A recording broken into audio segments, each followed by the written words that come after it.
Welcome back to another episode of Tank Talks, the podcast that brings you in-depth conversations with leaders in the startup and venture capital ecosystem. I'm your host, Matt Cohen, and on this week's episode, we welcome Stephanie Palmeri, partner at NextView Ventures, to discuss how she built a career supporting the dreamers and builders changing the world. Stephanie and I discuss her incredible 12-year career in the venture capital industry and how she originally got started in New York City after the global financial crisis. We cover Stephanie's time working at Softtech VC, now known as Uncork Capital, and her journey investing in home run hits like Poshmark, Clever, and Wonderschool, among others. Next, we dig into Stephanie's decision to join NextView Ventures as its fifth partner and what drew her to the firm and where she is now focusing her time at the firm. Lastly, we get Stephanie to share why she decided to pursue a certification as a professional coach to help her be a more mindful and effective partner on a founder's journey, and why she believes founders need more than just an investor in their corner. But before we jump into this week's interview, we welcome back to the tank our good friend John Ruffalo to discuss the news and stories making headlines in the tech and venture capital ecosystem. Welcome back to the show, John. Our guests are loving these segments, and it's great to have your thoughts as always. I think we'd love to kick things off with the Mark Zuckerberg copycat of Elon Musk. I mean, he's the copycat king, obviously, with everything he's done in the past, but it really feels like the media just brushed over this one, where Elon was being shat on by everyone for everything he was doing at Twitter, from taking the company down 75% in staff to what he was doing to making people sleep in the headquarters. But all of a sudden he comes out with this, $12 a month subscription, and then Mark Zuckerberg copies him and no one says anything. What gives? Well, there's your virtuous woke folks on Twitter who are still on Twitter complaining about everything that Elon does. Like, they're obsessed with following every one of his moves. And I think you and I had talked about moving from a subscription model to an ad-based to a subscription model is the right way to go if you can pull it off. And everybody shit on him on this. I personally wasn't going to get a verified Twitter, and now Zuck does it, and it's crickets out there. Don't you find it's fascinating? So it's all about people that have an issue with Elon personally and not with his businesses. And these folks, these armchair quarterbacks, who none of them have built a business, operated a business, just love complaining on that. Let this guy go and figure it out. But yet, one of the greatest minds, Zuck, thought, hey, that's not a bad idea. Let me try it. Unbelievable. I love when everyone was, gung-ho about the metaverse and spending $10 billion a quarter on it. And then all of a sudden, when, the cost of capital rises and real businesses start to need to deliver, you have people like Brad Gersner at Altimeter writing an email to Mark Zuckerberg, basically saying, get your shit in order and build a real business here. What does he do? He stops talking about metaverse. He starts talking about profitability. He starts investing in subscription models and building a real fundamental business again, and issuing a huge buyback notice. And all of a sudden people are in love with him again. It's incredible how quickly things change. I just saw Elon's tweet, which is the greatest troll tweet of all time. I just spent $44 billion on the largest not-for-profit company of all time, LOL. So he even makes fun of himself at how crazy it is. But the other big thing making news that people want to get some of the thoughts on here is the Supreme Court hearing that's happening on Section 230, which is a huge precedent that's been around forever, but it also is something that people are very nervous about. So maybe can you give us some thoughts on first what it is if people don't know about it and how it protects internet companies as a third-party content provider or distributor and what the impact this could have? Yeah, so this is a very fine line that Facebook is probably the best at treading this line. And they have said time and time again, they're not a media company. And by that, they don't create content and hence don't have the same level of regulatory oversight. So they rely on Section 230 that says, just because we distribute the content and we curate it for you doesn't mean that we're a media company. And this was the protection whereby even though they did nothing or they did little on distributing content that was fake news, etc. So they hid behind this. So if this Section 230 goes away, the social media companies could be liable for something that happens by virtue of an action on, if somebody says self-harm and do some videos, and before they could hide behind this protection. Now, this protection did have some very good use, and it was to maximize democracy and thought, etc. But what it's turned to is really an excuse to monetize more and more, and perhaps losing the responsibility of curating bad actors. Yeah, I mean, standing behind the distribution protection that these companies have received instead of being considered publishers is something that they probably cannot actually stand behind today in the age of where so much content is being distributed, but also kind of funded by these companies for publishing. So you see, people saying, well, we're not actually writing them checks to create more content. Well, maybe you're not directly writing them checks to produce content, but all the ad dollars that get funneled back through you into these content producers' pockets kind of makes you a publisher as well as a distributor. Yeah, and Matt, I would add, it's the curation of the distribution that is particularly the problem, right? So let's just say you want to go on a diet and you're overweight, and now I am selling ads on behalf of a donut company, but I know that you're overweight, so I am going to send these ads or these articles over to you so you're constantly seeing it. Is kind of an analogy, but of course, the truth is some of the situations, whether it's violence, government uprisings, etc., have been very, very severe. Yeah, I mean, it's like walking into an Indigo bookstore or something, and you look up in the sky and you see all the different sections that they've blocked off, and all the books on terrorist activity are being consolidated in one section of the bookstore. Are the publishers the ones who should be held liable, or should Indigo be the one for curating those books and then also distributing them to you in a way that makes it easy for you to find and consume more of it? So this law was passed in 1996. Even Steve Case from AOL says it's time for some change. So we'll see what happens, but it's a big court case. One other thing you talked about that's finally gotten passed is Ottawa's ending the research funding for all these Chinese military and state security institutions innovations. You spoke about this. It's finally happening. Will the universities listen and act up on this, John? Aside from a 2x4 up to the side of the head, I don't know what else that they need. And again, this is not about, be careful. People are worried about, is this anti-Asian sentiment? No, it's not. There's two components here. One is using our taxpayer dollars to develop IP on behalf of organizations that then own the IP. We've been doing this for eons, and we've been doing this particularly for US-based companies, and we've been saying the same things, stop it.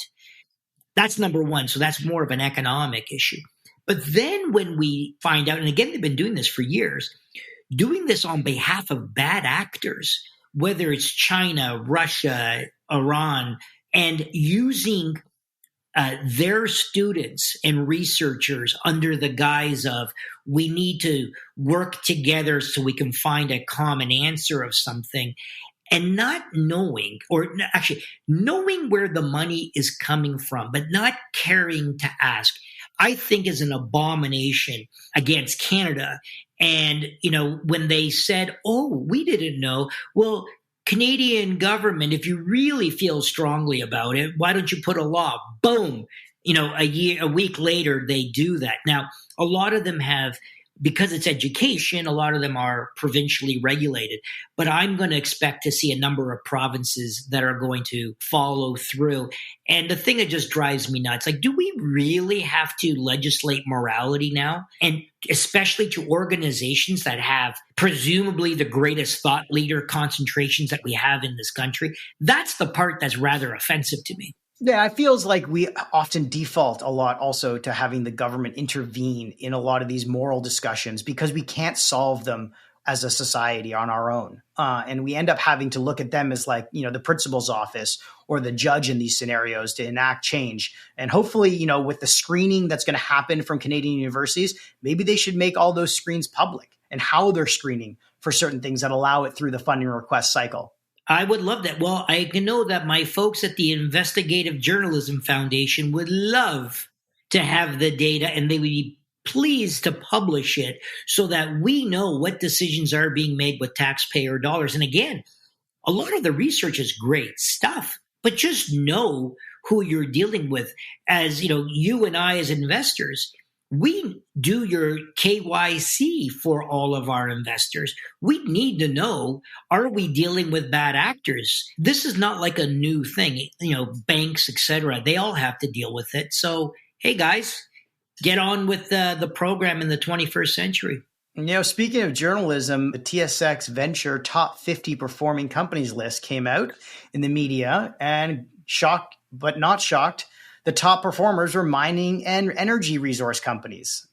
I mean, we can't get away from this stigma here in Canada where always comes back to the resources companies being the bellwether. And nowhere does it show how, the tech companies that are creating IP and jobs and, fundamental businesses to our economy are being praised, even if their stocks are obviously shit in the bed here. So what are your thoughts here on how the media is labeling how, tech companies are continuing to get pillaged here, while resource companies and mining companies always seem to be the darlings? Well, I think what we need to do is give it another year and then let's just see what the trend line is after a year, because the mining stocks were at all-time lows and the tech stocks were at all-time highs. So you're going to see this.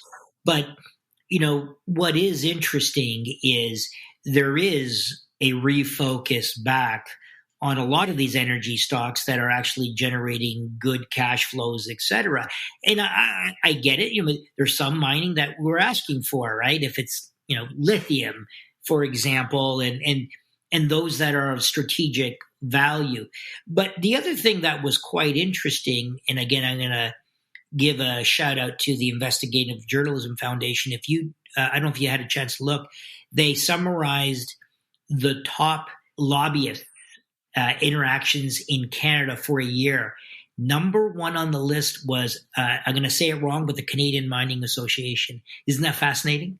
Oh, yeah, of course it is. I mean, here's the thing with mining and resource companies that I've always said is that they have no actual economic value to Canada. One, their operations are often overseas, especially all these lithium mines and elements and stuff like that. Two, it's a post office box in Vancouver that a couple people on the management team sit in a head office and do all the compliance stuff to list on the TSX feed.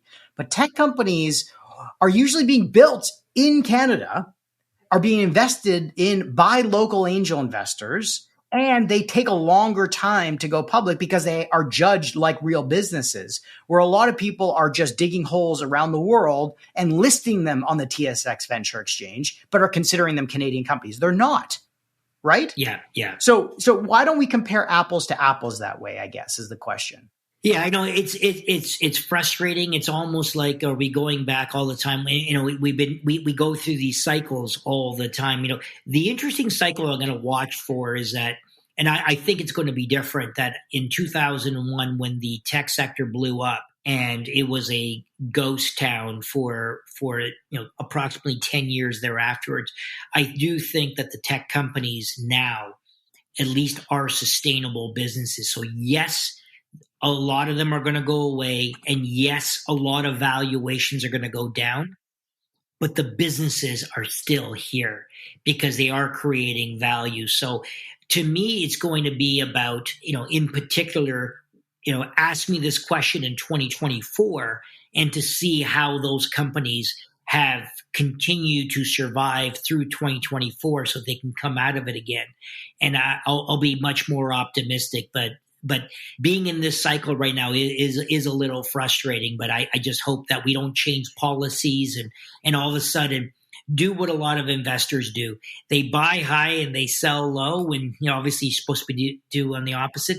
So now that we have these companies that we know are sustainable, now is the time to push the pedal on some of these. Speaking of public companies reporting, this image of a screenshot from Lead Edge Capital on the types of reporting information provided by companies was one of the funniest things I've ever seen. For our audience who hadn't seen it, it says, oftentimes when we see presentations from companies, they have little information in them, and they might show information about numbers of users, total downloads, awards the company has won. And many of these companies have raised tens of millions of dollars in financing.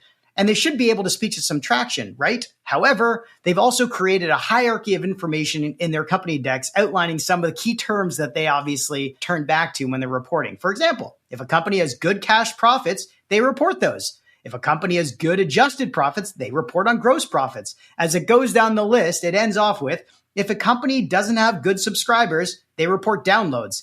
If a company doesn't have any page views, they report on what they voted the best place to work in XYZ city. And the list goes on. I mean, this is a perfect example of how reporting between public and private companies, early stage and late stage, is just all over the map here. It's atrocious. I mean, let's segregate them. So the public ones, the fact, and I've spoken with the Ontario Institute of Chartered or Public Accountants and said, guys, we need to regulate the term EBITDA and this adjusted EBITDA crap. And you remember the community adjusted EBITDA for WeWork that didn't include the cost of leases? We're really profitable, guys. Yeah, if you include the cost of your operating business. So it's all designed to play games, right? And what happens is what you're supposed to do is report it on, whether it's net income or EBITDA basis. Don't throw, and there's some good reasons why you drop it below the line. Let's just say, for example, you've discontinued a division and you don't want that comparability in there. Okay, there's reasons behind it, but throwing things below the line to make your above the line look better is ridiculous. Number one. Number two, if you want investors to do that, provide the necessary disclosure so they can actually adjust what they want. I do it all the time on the private side. So I take the financial information, and if the statement of changes in financial position is not well articulated, I go and I just make the adjustments myself, and I could see it, and then I'll evaluate the strength of the business. But these are just games to obfuscate.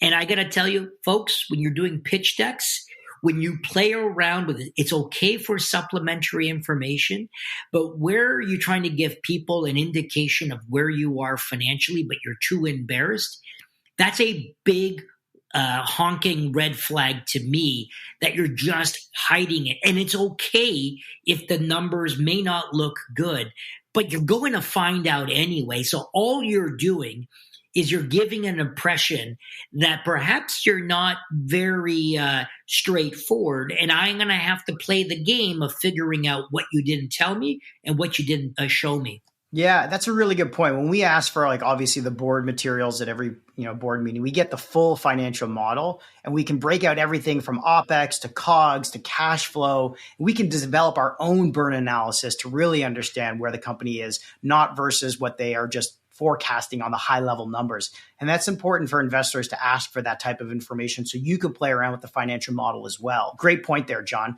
Last thing, we didn't touch on this, but it was something I wanted to make sure we touched on, which was we got to see the internal documents from Union Square Ventures Fund and how they were delivering some of the best returns in the industry. It was interesting to see how the University of Texas A&M Investment Management Company combined a 59% IRR on its investments. They invested $130 million into the firm across multiple funds, which returned $1.2 billion to the university from their Union Square's investment. But it also broke out some of the other funds that they invested in, which were not so great. $211 million in Sequoia, which is now valued at only $197 million, negative IRR of 6.75, and also the investment in Thrive Capital has a negative IRR in 34%. So do you think we'll see more negative IRRs being reported this year and next year in venture capital? Short answer, yes. Now, since the peak, the average venture firm, their portfolio should be down at around 50%. And those that went heavy onto the later stage could be approaching 80%. And that's where a lot of them got hurt. And all you got to do is look at the Tigers, the Coatus, and the SoftBanks, where they're disclosing, and you're seeing what the raw numbers. And when folks go, no, we're pretty good. Well, I know what you're doing. I used to, be on that side of the ledger. I know exactly what you're doing.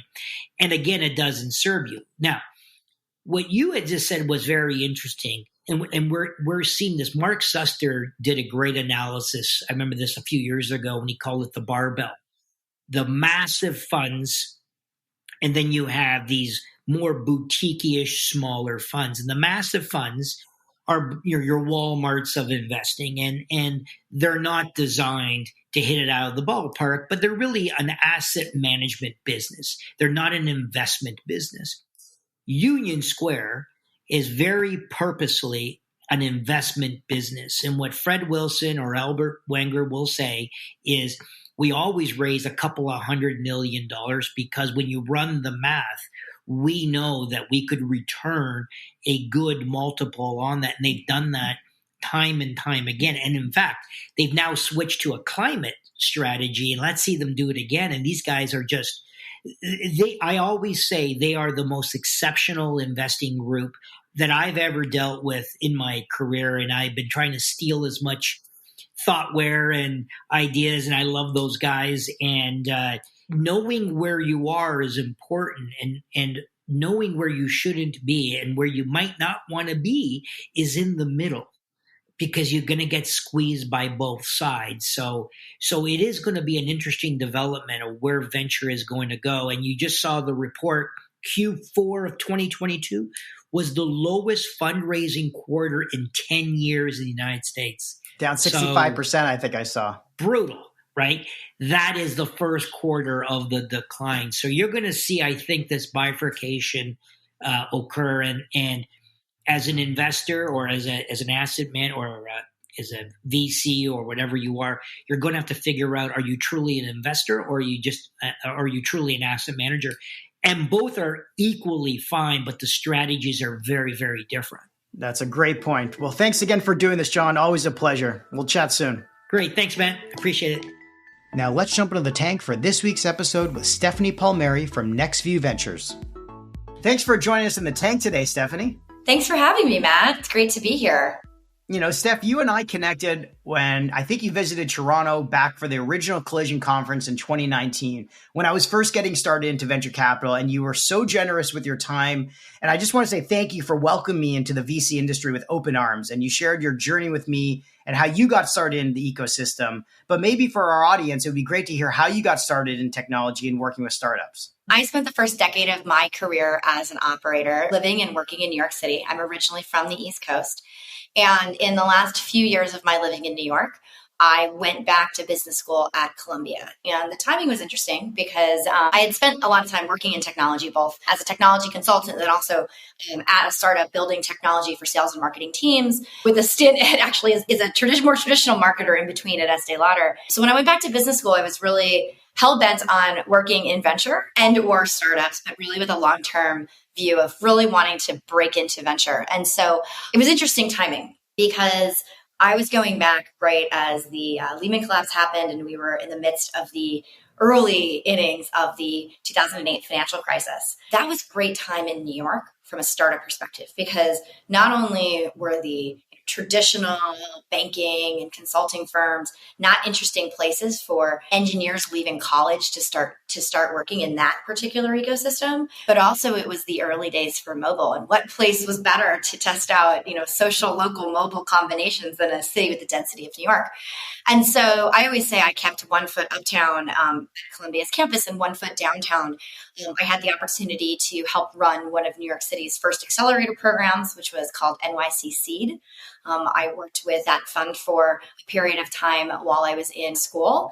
And interestingly enough, in that very first batch that we ran, one of the 5 companies ended up going public. It's a company called Datadog. So after I, finished my stint with NYC Seed and I was nearing the end of my time at Columbia, I really started to think about where I wanted to build my venture career and learn the craft of venture. And it was very obvious to me that New York was going to be a very interesting ecosystem, but it was still very nascent. In fact, most of the seed funds at the time were really family offices. I realized that if I wanted to build a career and build a name for myself in venture, a really big part of that would be to build relationships in the dominant place in the US, and that was obviously Silicon Valley. And so I took a bit of a leap of faith in myself. I graduated without a job. I actually flew cross country with 2 suitcases. I left another 2 back at a friend's apartment in New York. I slept on couches and floors of classmates that had just moved out and didn't even have their own furniture yet. And I started networking. I met Jeff Clavier, who at the time was running a firm called Softtech VC. It's now Uncork Capital, through one of Uncork's early backers, Hans Swildens at Industry Ventures. Hans happened to be a Columbia alum. And so, one introduction led to the next. And I met Jeff in 2011. And as Uncork, again, Softtech at the time, was raising its first real fund with a team. So Jeff was on his third fund. The first was an angel fund, just his own angel investments kind of rolled into fund one. Fund two was a solo GP fund, a $15 million fund. And fund three was the first real fund where Uncork had a team. And so I joined Jeff and Charles Hudson, who now runs Precursor Ventures, on the team. And I actually met Jeff and he told me, well, venture's not like a straight line path to partner, and do venture later in your career. And, we started talking. I think he realized I actually had some real operating experience. I met him, and then a couple of days later, I went back down to his office. He's like, come back, come meet Charles, and then we'll chat. And then I walked into his office. He's like, well, you're not going to take my advice to do venture later. You're going to get a chance right now, basically. And he's like, you can prove yourself in the next couple of weeks, that we need somebody and that you're the right person. There might be a job for you. At the time, the firm was still in the process of closing out that fund three. So he took a risk on me. I took a risk in terms of, would there be actually a big enough fund to support having a third team member? The rest is sort of history. I joined the firm. I worked my way up to partner. I did a bunch of great investments there, including, Poshmark, which obviously IPO'd back in 2021. And then, ClassDojo, very early and successful company in the education technology space. A bunch of other ed tech deals, including Clever and Panorama Education. Some health tech companies, including Chariot, Phil Pharmaceuticals. A lot of stuff in SaaS, including Wrapbook. Yeah, I mean, it's an amazing story. I've heard it, like I said, from you when we met the first time, but it was so inspiring. One, for me, getting started, in an ecosystem that was very similar to New York with Toronto. That was kind of like, it was a small area of focused people on, industry, like family offices, small angel funds. There was no real big ecosystem here, but you took a chance to leave that, where you could have been like a big fish in a smaller pond. You went to like the massive ocean and wanted to be a small fish. My time in business was I kept 1 foot uptown and 1 foot downtown, always sort of maintained my East Coast relationships. And that's a big part of my relationship with NextView. Obviously the firm, got its start on the East Coast in Boston, and also has, really our center of gravity is New York City. For me, I have a great network in New York, and it was really important to me as an early stage investor to maintain that, but also to build my own unique networks on the ground on the West Coast. And today, I kind of get the chance to have the best of both worlds, right? It's funny. And you and I think, have an appreciation for this because I come from a history of investing in companies in markets that aren't the market in which I live, and I've invested in the, Toronto, Waterloo region. I've also invested in, Chicago. I've invested in Colorado. I've invested up and down the East Coast. I've invested down in LA. And so I think the truth of the matter is we know that great companies can be built anywhere. And certainly there were a lot of things in the last, few years with COVID and the move to remote first and work from home that have kind of pushed things. But that's not actually that new of a trend for me. I've been looking for great entrepreneurs everywhere. And I think it's just now more acceptable to build companies from the start that way, and to look for companies in other markets and to say like, hey, you can get to know the folks on the West Coast and have a West Coast bridge, which I am for many people, but still build in the market where, you have a unique access to talent or unique access to customers. Yeah, I mean, there's no better place to learn the craft in a cottage industry like VC, where it's all apprenticeship-based and network-based, than being in San Francisco. But like you said, keeping an eye on the East Coast markets while you're still learning the craft on the West Coast is the best of both worlds. And you were early in your move to the Bay Area of funds investing in the Toronto Waterloo startup scene, as you mentioned during your time at Uncork. And you invest in companies like Vidyard. So, what drew you to the Canadian market initially? And what did you fall in love with besides our obviously apologetic personality? Well, your personalities and your accents are amazing. So are yours. I think they were both a combination of economic as well as ecosystem incentives that really led me to look in your region. Obviously, I think there were some additional changes to tax treatments around like 2008, 2009 timeframe that made it easier for U.S. investors to invest in Canadian companies. So certainly that was an important impetus and, really opened the door for US capital to come into the market. And then, it's obvious today too, but shred credits also were very helpful. It meant that like a dollar invested could go a lot further in engineering and R&D. We kind of touched on this, but, similar to what we see in other technology hubs, as first and second generation tech companies start to mature, an ecosystem builds around those companies, right? So now you suddenly start to have a homegrown network of builders, founders who become mentors, advisors, angel investors. So that was really important in that ecosystem. And there were early players that we got to know, that I got to know, who were backing, those companies. And then add to that, and I think this was something that I saw through working with Michael at Vidyard and his co-founder Devin, but the Waterloo engineering program is fantastic. And one of the things that really specifically stood out to me in that time frame was the caliber and readiness of the engineers, because they were equipped with this real world experience from the strong co-op program that the school had. So I met a lot of founders who came out of that co-op program. And then, I think the other piece too is there's a lot of Canadians here in the Valley. So, you start to get to know, I actually would realize after the fact that a founder I had backed was Canadian, right? They happen to be living here and building their companies here. But, it's actually not uncommon to meet and work with Canadian founders. And so, I think there's just this tie back to that ecosystem that made it easier to start looking. And then obviously, look, once you do one brand name investment that makes a lot of splash in its local ecosystem, like Vidyard, you start to see a lot more things. And I credit Michael and Devin with sending us lots of interesting companies. How were you able to get comfortable? That makes sense. Like making those like kind of initial investments, get your feet wet, learn the ecosystem, build out the network. Totally makes sense. But it all comes back to that power law outcome. And a lot of people have always said the thing about Canada that makes them uncomfortable is that we don't have as many big power law outcome exits, or at least at the time when you started investing. We've had them now. How did you get comfortable with that?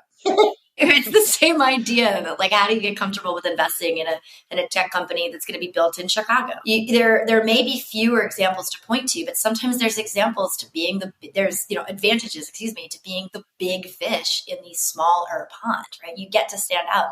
You become a vacuum for talent. And again, it's really, really common. I've backed a ton of companies over the years that have had second teams in your region because of the advantage in hiring top quality engineers with both the shred credit advantage as well as, to a certain extent, like, again, less competition for that top talent, because that's one of the top jobs in that particular market, as opposed to, here where you're competing with way more hirers or employers. Got it. Yeah.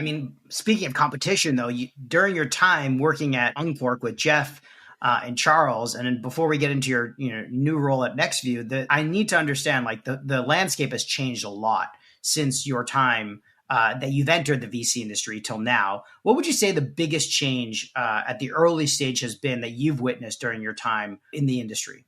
Yeah, there's a couple things to point out. And, I was at a firm, joined Uncork in 2011. Really the first institutional fund from Uncork was in 2008. NextView was founded in 2010. So, I've been part of two very early micro VC funds. So at the time when I stepped into full-time seed investing, probably count on my hands, maybe an extra set of hands, maybe your hands and my hands, the number of institutionally focused seed investors. Uncork and NextView were among the very few folks that were out there investing in super early founders with substantial checks relative to the size of the rounds being raised, taking board seats, taking leadership positions, and really rolling sleeves up and helping founders in that 0 to 1 phase.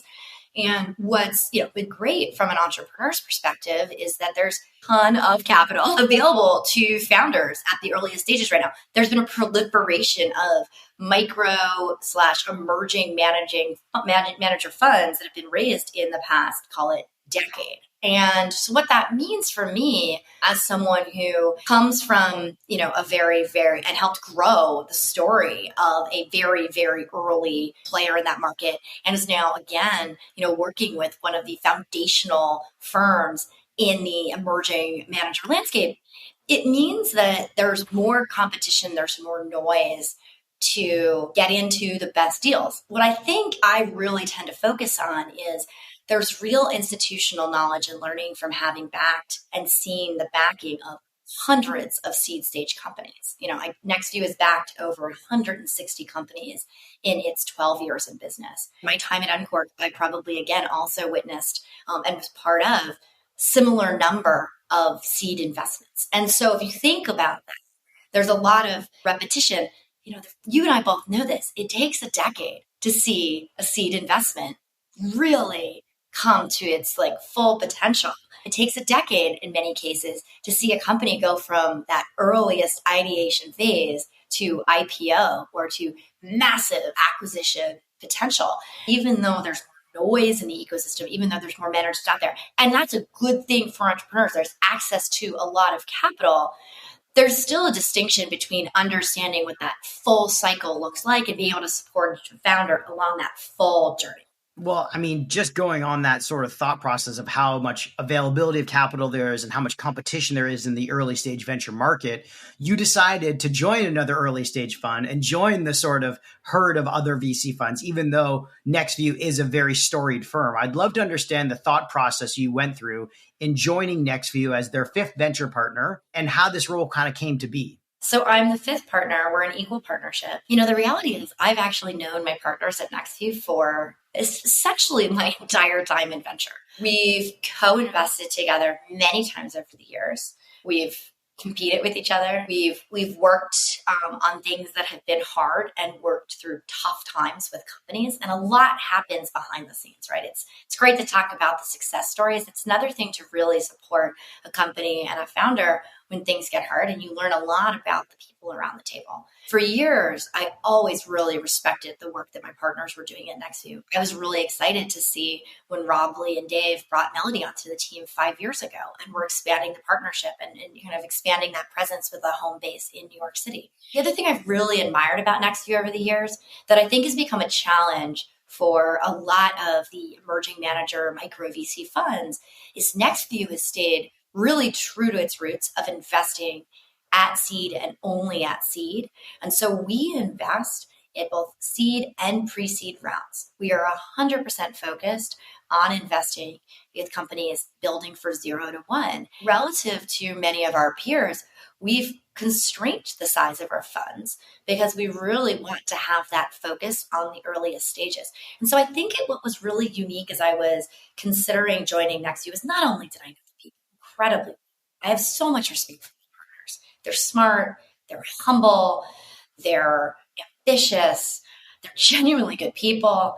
And they really, I think we share an ethos that it's a privilege to do the work that we do, and that founders are really inviting us into their boardrooms and into their cap tables.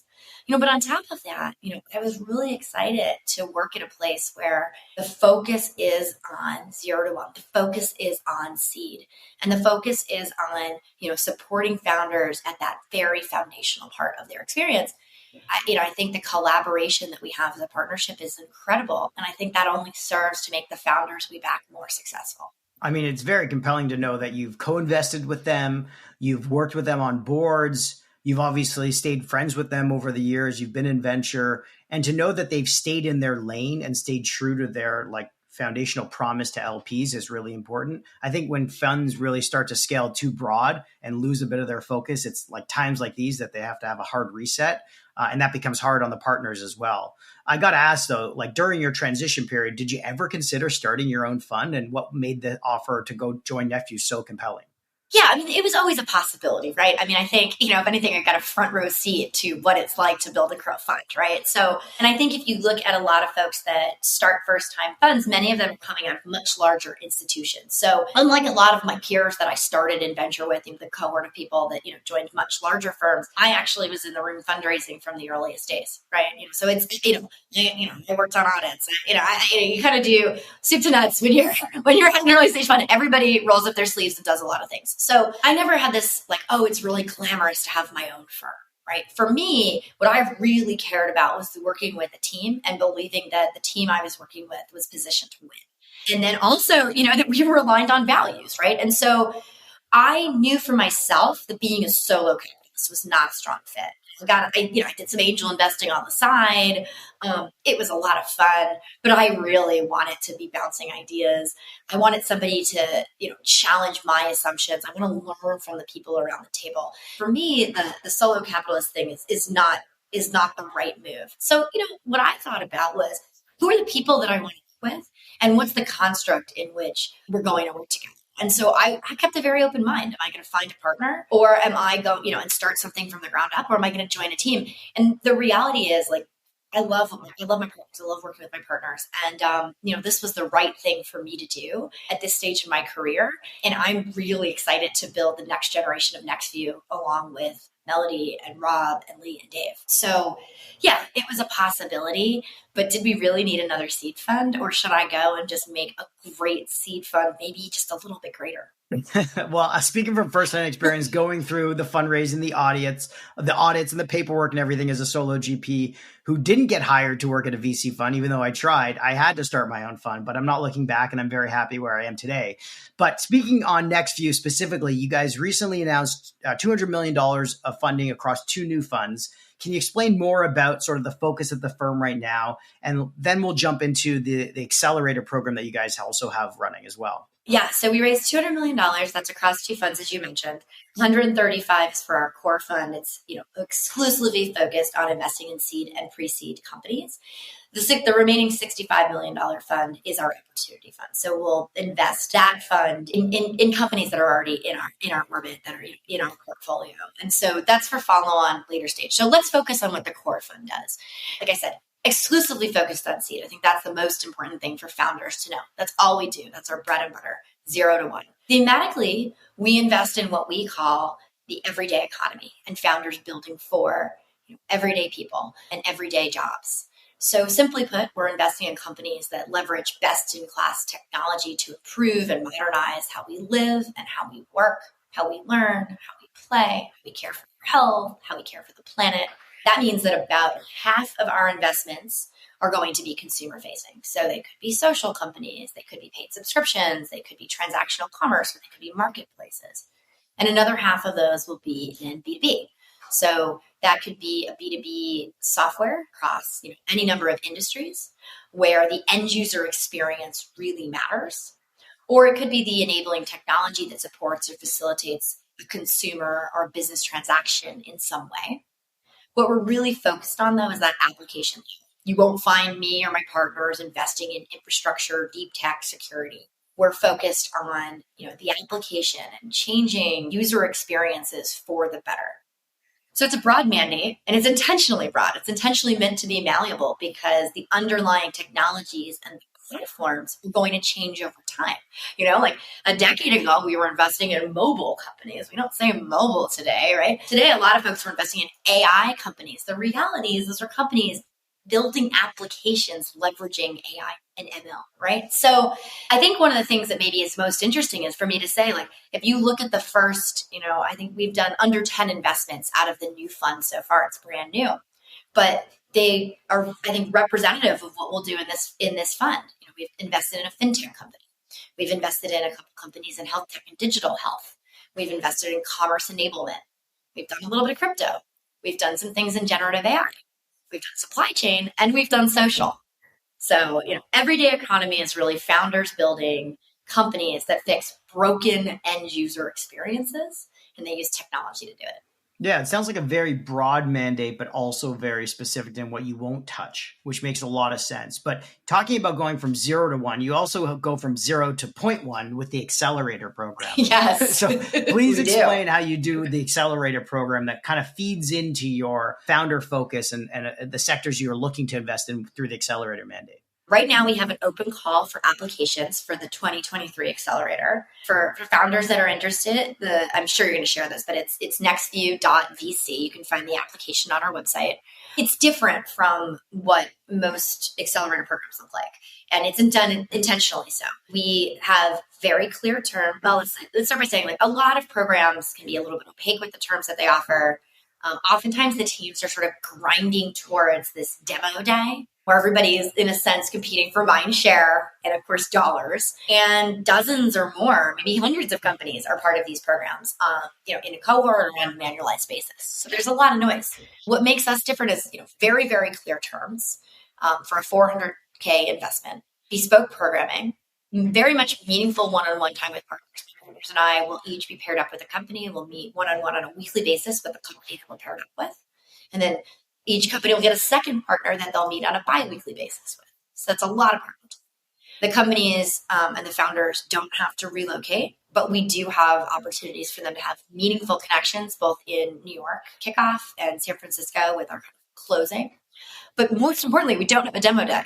So, we really believe that founders should raise on the timeline that's right for their companies, right? So maybe, midway through the program, you're ready to start raising. You should open up a safe, or you should go do a priced round. But maybe, you're a year away from getting to the phase where you actually need more capital, and you've got the proof points that you can take to the market to successfully raise the next round. So we really believe in supporting the companies where they are, and that fundraising should happen when founders and companies are ready. That's probably the majority of things for me to mention about the program, but I'm really excited. For anybody who's interested in applying, the applications are open until, say, mid to late February. That's awesome. I mean, removing that demo day pressure is an incredible refresher for these types of programs. We have the same thing with our Ripple X Fellowship program, but knowing that there can be funding on the other side also gives them some comfort to know that they don't need to kind of sell an empty promise that they can't deliver on, which is often the problem. The thing people obviously know now, but they didn't know before, is that, a lot of YC companies have their numbers juice going into demo day because they have all their friends in their cohort buying, SaaS contracts from them, and they kind of trade them back and forth. And not having that demo day FOMO pressure is removed is a good thing.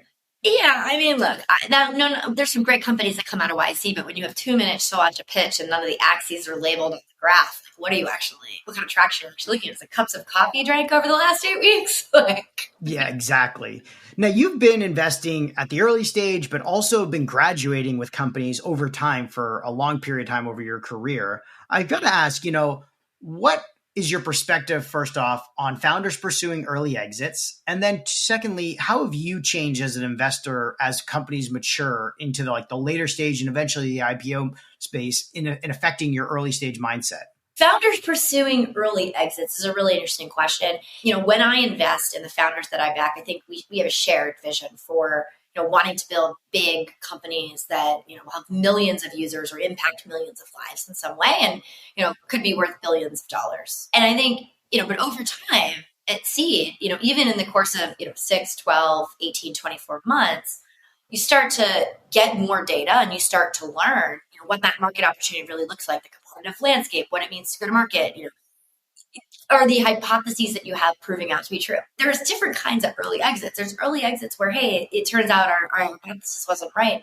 But, the best thing for the company is to soft land or to find a home for the team and the technology. There's other pressures, as a company continues to grow, to say, hey, you've got an offer that's really interesting. It might actually be life-changing for the founders, but, is there still enough gas in the tank to keep going? Early exits can mean a lot of different things. I think at the end of the day, my job as an investor and someone who invests early, who's really investing in people and understands the importance of people at the center of what I do and the success of the things I invest in, I need to be reading the founder psychology and understanding, are they committed to keep going with the company, or are they ready to say, this is the best thing, the right thing for me and my company right now? And, I always have an appreciation for the fact that founders see the full story in front of them. I read a board deck, I get email updates, I'm talking to you on the phone, you're sharing some of the things you're seeing, but not everything. I have a perspective, but my perspective is based on what you've shared. You know more than me as a founder in terms of what you see in front of you. So if you're coming to me and you're saying, hey, I think the best thing for the company right now is to exit because in 24 months, those windows are going to be shut and the competitive landscape is changing in my environment, and being first to sell is actually the right thing for the company, well, then I'm going to support that. I think we all invest with that big outcome in mind. But we have to be conscious that sometimes those quote unquote early exits, which can again be very lucrative both for the early stage investors as well as the founders, are actually the right thing for the companies. Right. I mean, speaking of understanding founder mindset, you put your money where your mouth was during your time after Uncork before joining NextView, right? You became a certified professional coach through the Hudson Institute of Coaching to be more mindful as an effective partner on a founder's journey. So one, what was the impetus to start this process? And what were some of the biggest learnings you received from this training? Yeah, so I had a lot of familiarity with coaching over the years. I've worked with a coach. A lot of the founders that I've worked with have worked with coaches. I'm a big fan of coaching for personal level for myself and the founders that I back. Oftentimes, I think the role of an early stage investor is very different from that of a growth investor. The success of a company in that 0 to 1 phase is really about the success of that founder growing with the company, reading the tea leaves, understanding how they develop, understanding where their company can be. And so it's really about the people. And if that founder doesn't scale at that early stage, there probably isn't a company. So I think it's important to keep in mind that as VCs, we're investing in technology, we're investing in product, we're investing in markets. But at the earliest stage, we're really investing in people that understand the product, the technology, the market, the go-to-market, all of that. What I kind of went into this journey of learning more refined coaching techniques was about how do I better support the human behind the company. What's really been interesting for me kind of going through and coming out of the program, well, a lot of the learnings I had were internal and very personal. A big part of coaching is self-awareness and learning how to use your own individual presence more effectively in the room and to help use your presence to help others better understand what they're seeing. At a high level, I think coaching has helped me refine how I listen. It's helped me to ask questions, use my presence as an intervention for a founder's learning instead of coming in and intentionally or unintentionally leading a founder to an outcome that I want, but that actually might not address all of the things the founder sees. It's helped me be aware of my inner chatter, right? The biases and assumptions that might impede my ability to really be there for the founder that I'm supporting in a more focused way. At the end of the day, as an investor, I'm not a coach, right? There's going to be fiduciary responsibilities I have. There's going to be times where I do have expertise specific to a space, certainly specific to fundraising. So advice is the right thing some of the time, but I'm not in the driver's seat. And only the founder is, right? Especially at this really early stage. Only the founder sees the full story in front of them, has the autonomy to take the actions that they seek.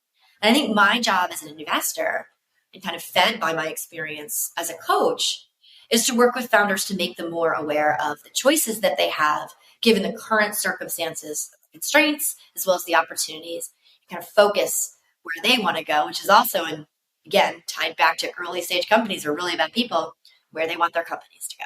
Mm-hmm. Yeah, it's amazing. I think like a lot of people underestimate the therapy and the time we spend with founders at the early stage, just coaching them along. I mean, everyone says like, yeah, there's technical risk in an early stage startup, but the biggest risk is human risk. Like, people risk is the biggest one, but we don't do a lot, or we don't show a lot to actually avoid that risk. But being, trained in coaching and being there to support the emotional roller coaster that our founders go on day to day is 90% of the job at the early stages of investing, because founder flight is a huge risk. Yeah, empathy is a really, really important tool as an investor. It's also something that can be oftentimes really rare to find. Right. Now, going back to my prior question and speaking about the fiduciary side that you have while still trying to be there emotionally to support a founder, you've sat on many boards. What do you think makes a great board member and what makes a terrible board member? It's a great question. I mean, some of these things are going to seem super obvious, right? A great board member comes prepared. They've read the board materials. They've prepared questions in advance. They've maybe even done a preview. They've done a preview of the board meeting with the founder, and they've kind of provided some feedback going in, so that in the boardroom, that board discussion can be really constructive. In the boardroom, a great board member listens. They ask thoughtful questions. Sometimes those questions are hard, but they're appropriate. And then they provide, external feedback, or an external perspective, right? And constructive feedback about, how they might see things, but they do it with the appropriate context. So it's a great board member doesn't just tell you what they think they should do. They give some context as to why or how strongly they believe that, where that may not hold up also. I think a lot of being a great board member is balancing patience and pressure.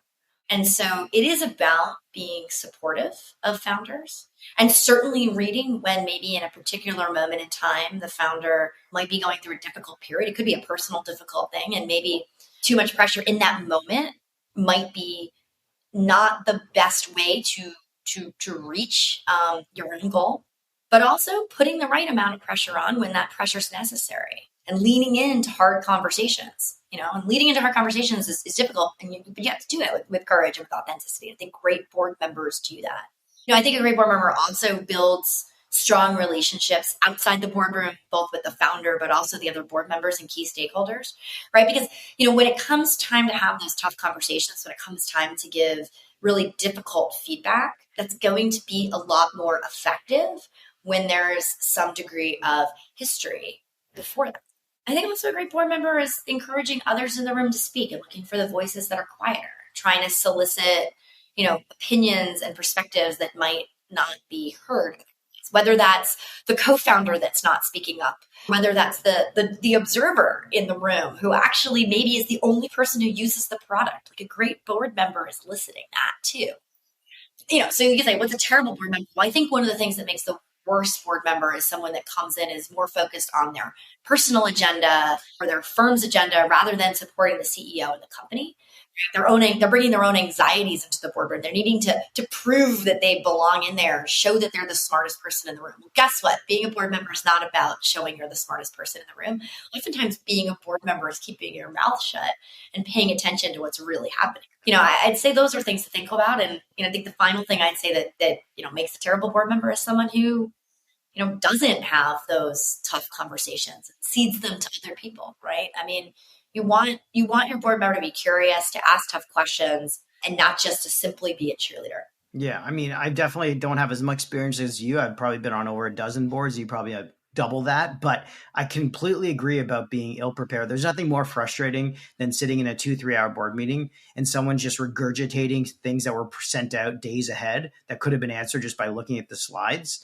And then the other thing that's the most frustrating is exactly that, like speaking your own perspective without taking into perspective the founders and the company's, decisions. Like, I understand you're a growth investor and this is not, this is one of your best portfolio companies, but all your other ones are shit. So you want them to cut 50% of their company as well, just because your other ones aren't performing well. Like, that's crazy. This is not in relation to your other 25 growth investments. So just like try to think about this company for these 2 hours, not anything else in your calendar. It's a lot of frustrations, I think, going on boards right now. But the best boards that I've been on is exactly what you said. You have relationships with these other board members. You text with them. You have conversations about their families and you understand them as people and not just other people sitting across the table from you trying to grind the founders down on certain things. Totally. It goes back to one of those things, in coaching. It's like you learn how to quiet your inner chatter, right? And part of your inner chatter is like, I've got a lot of tough things going on in the portfolio right now. I really need this one to work out. Or maybe the inner chatter is, hey, like I've got 10 other things to do and like I've got to sit here for 3 hours. Like that's got to get silenced to really be there and be focused for the company in the boardroom. Right. Now, speaking of coaching, you have made other investments as an angel, as you mentioned, but also made VC investments as an LP. What has that experience been like coaching other emerging managers like me, for example, as they mature into GPs, hopefully like you and Jeff and Rob at NextView and Melanie? Like, how do you think about giving back to those emerging managers? I mean, the biggest way I'm giving back to those emerging managers is by paying it forward and investing. I think, as you and I have talked about, it's really hard to get a fund 1 and maybe even a fund 2 raised. The proof point of having folks that know you personally, willing to put up their own personal capital is a really strong thing as you're trying to reach institutional LPs and family offices. And so I think it's a great way to pay it forward to the next generation of emerging managers. It's also given me an opportunity to support a more inclusive funding ecosystem. For example, I'm a proud supporter of First Close Partners, which is a venture fund that backs venture funds that are owned by underrepresented managers. So for me, it's about investing in the changing face of the ecosystem that I want to see. And I think that starts with putting money in the hands of underrepresented managers. I'm investing in the venture asset class on a daily basis, right? That's my day job. But, as I think about, going forward and continuing to potentially support people that are, raising funds, it does give me an opportunity at a personal level to diversify my own portfolio. I can invest in themes and sectors that fall outside of the everyday economy focus that we have at NextView. Yeah, I mean, I agree. I'm a LP in half a dozen other venture funds through my own family office, Ripple Capital. And yeah, giving back while I'm still learning my own journey as a GP has been very rewarding, and also helping the ecosystem for people who are trying to get off with their first and second fund. Now, I got to ask, where will you specifically be focusing your time right now at NextView, and how should founders get in touch with you going forward? As I talked a little bit about our themes, but I'm focusing on meeting and investing in seed stage founders. It could be anything from, the various early stages to you have a little bit of traction, revenue, it could be users, but founders who are building for the everyday economy, both consumer and B2B applications and enabling technologies that address broken end user experiences and improve our everyday work and our everyday lives. Folks can follow me at Steph Palmeri on Twitter, and you can email me at stephanie@nextview.vc. And for those that are interested in applying to our 2023 Accelerator program, I think I mentioned this earlier, but the application is right on our website. The best way to apply to the program is just to apply on the website, which is nextview.vc. Fantastic. Well, before we wrap things up, we always ask our guests for their fast favorites. So first off, your favorite podcast. I've acquired a lot. I really appreciate the depth to which Ben and David take each episode. They're great researchers and really great storytellers. Yeah, I mean, I was just listening to the LP one they did with the lady from Altimeter, and unbelievable research, just everything they have. I think they have one coming out next week. They said it was 8 hours of recording cut down to 4 hours of edit. And I'm still boggled at the time they spend on each episode, but it is incredible. Next is your favorite newsletter or blog. So for long form reading, I really enjoy Ben Thompson's Stratechery. And lately, my partner David turned me on to Ben's Bites, which is daily little bites of things to know about AI. So I guess I actually like newsletters from people named Ben. Nice. Ben's Bites. I'm going to have to check that one out. Well, I noticed that you're wearing a Whoop it's really right good. now, I think. But I am wearing a Whoop. We're investors in Whoop, but I've been wearing a Whoop since my pre-NextView days. So I've been a big fan of Whoop for years. Okay, so is that fair to say that your favorite tech gadget is? I love the Whoop. I also love my Peloton. And I love pairing my Whoop with my Peloton.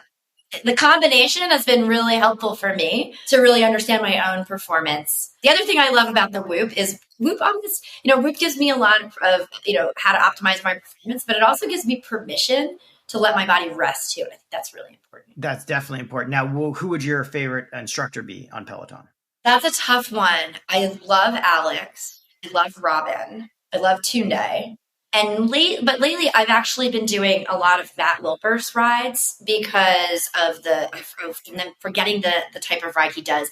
It's it's not endurance, but it's a very metrics driven ride. So I find like if I want to really get to the next level, I go back and do a lot of Matt's like very foundational rides. And then I go back to doing like the. See, I'm just totally into the music. So I'm Emma Lovewell and Cody.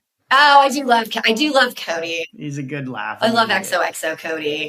You look at who I ride with. I ride with a lot of different instructors. I also follow a lot of them on Instagram. I actually used to go to the studio all the time when I was in New York City. I did like several of my milestone rides in the studio. So would I ever see you like in the front row if I ever go to an old episode? I don't think I ever landed in the front row. Maybe next year. Yeah. When you go to the studio, you get the slot that's available. So it's kind of a, hey, how late am I registering for this class? I haven't been to the new studio that's over really on the far west side, but I'm in New York probably 7 or 8 times a year. So my goal is to get out there for, now that it's back in person, to get out there on one of my next trips. Yeah, I think your schedule is a little too busy to be waiting outside to get that front row seat, but maybe you'll get it on a day you take off. Next is your favorite new trend? The return of in-person events. I missed that so much in the last couple of years. You and I talked about, we met at Collision up in Toronto, and I'm really excited to see more in-person stuff, both like the conferences, but also just the dinners and the networking events come back. And I get a lot of energy from that.